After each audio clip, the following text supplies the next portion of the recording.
Before you begin, remove the display panel assembly. Removal. Disconnect the POGO pin connector cable from its connector on the system board. Remove the POGO pin connector and RTC battery cables from the routing channel on the display enclosure. Remove the two 4mm P1 Phillips head screws that secure the POGO pin connector to the display enclosure. Carefully slide the POGO pins out of the cutouts in the display enclosure and remove the POGO pin connector.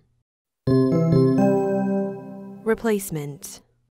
Carefully slide the POGO pins into the cutouts in the display enclosure and lower the POGO pin connector into position.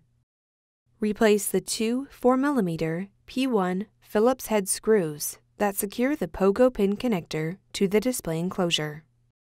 Connect the POGO pin connector cable into its connector on the system board. Route the POGO pin connector and RTC battery cables through the routing channel on the display enclosure.